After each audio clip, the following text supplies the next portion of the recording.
Hallo und herzlich willkommen hier bei mir in Carinas Kochecke. Heute machen wir ein super leckeres Hähnchen-Cordon Bleu. Ganz und gar selbst gemacht und es schmeckt tausendmal besser als das, was ihr im Supermarkt kaufen könnt. Das Allerwichtigste bei dem Rezept ist eigentlich die Panade.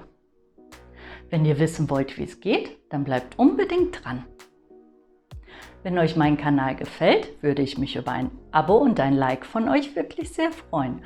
Und wenn ihr keins meiner weiteren Rezepte verpassen wollt, dann aktiviert doch gerne die Glocke.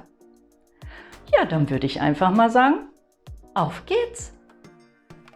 Für unser Cordon Bleu benötigen wir als erstes entweder Putenschnitzel, so wie bei mir, oder Hähnchenschnitzel.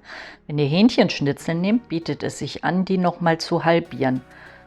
Die Schnitzel jetzt einfach schön platt klopfen. Die Putenschnitzel würze ich jetzt erst einmal mit einem Hähnchenwürzsalz. Das ist eine fertige Gewürzmischung. Ihr könnt es aber auch ganz klassisch mit Salz, Pfeffer und Paprika würzen. Das Gewürz reibe ich schön in das Hähnchenfleisch ein. Als nächstes braucht ihr Kochschinken und Käse eurer Wahl. Ich habe hier einen Gouda Jung genommen. Ihr könnt auch Gouda Mittelalt oder anderen Hartkäse nutzen. Zuerst legt ihr den Käse auf das Hähnchenschnitzel und darüber dann den Schinken. Und dann wird das Hähnchen oder Putenschnitzel einfach nur zusammengeklappt. Und jetzt kommt das Allerwichtigste. Die Panade. Dazu schlage ich 2 Eier auf und gebe ein Paket Dosenmilch hinzu. Das Ganze verquirle ich dann gut miteinander. Des Weiteren braucht ihr noch etwas Mehl, Paniermehl und noch ein bisschen von euren Gewürzen. Mit den Gewürzen würzt ihr das Ei und das Paniermehl. Dann mischt ihr das Paniermehl mit den Gewürzen und verquirlt das Ei mit einer Gabel.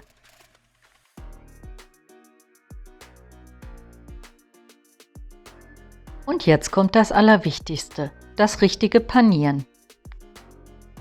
Dazu legen wir das gefüllte Schnitzel zuerst in Mehl und wälzen es wirklich so lange darin, bis es komplett mit Mehl ummantelt ist.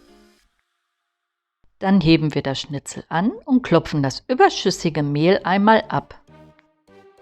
Vom Mehl aus geben wir das Putenschnitzel dann ins Ei. Darin wälzen wir es ruhig ein paar Mal, damit auch richtig viel und gut überall Eimasse hinkommt.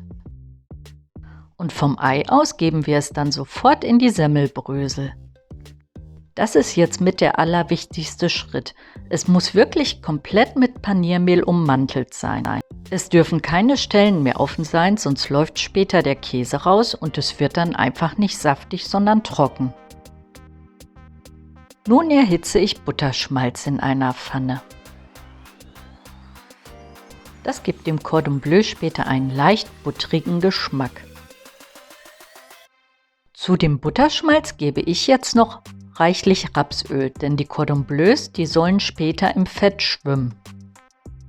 Es ist wichtig, dass das Fett heiß ist, damit sich die Panade um das Cordon Bleu direkt schließen kann. Das teste ich immer mit so einem Holzlöffel. Wenn es unten anfängt zu blubbern, ist es genau richtig. Das Fett habe ich ungefähr auf mittlerer Stufe erhitzt.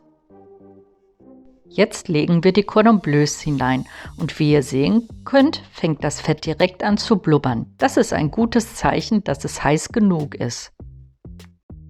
Wenn ihr am Rand seht, dass die Cordon Bleus schön goldbraun sind, wird es Zeit, sie einmal zu wenden. Das war bei mir nach ca. 8 bis 10 Minuten der Fall. Wenn ihr die Cordon Bleus gewendet habt, macht ihr den Deckel drauf. So gart das Cordon Bleu besser und wird nicht zu dunkel. Nach ca. 7 Minuten sind sie dann von beiden Seiten schön braun und ihr könnt sie hochkant an den Pfannenrand stellen. So bekommt ihr auch die Seite nochmal schön braun. Wenn die Cordon Bleus von allen Seiten jetzt schön gebräunt sind, gebe ich sie zum Abtropfen auf ein Küchenkrepp.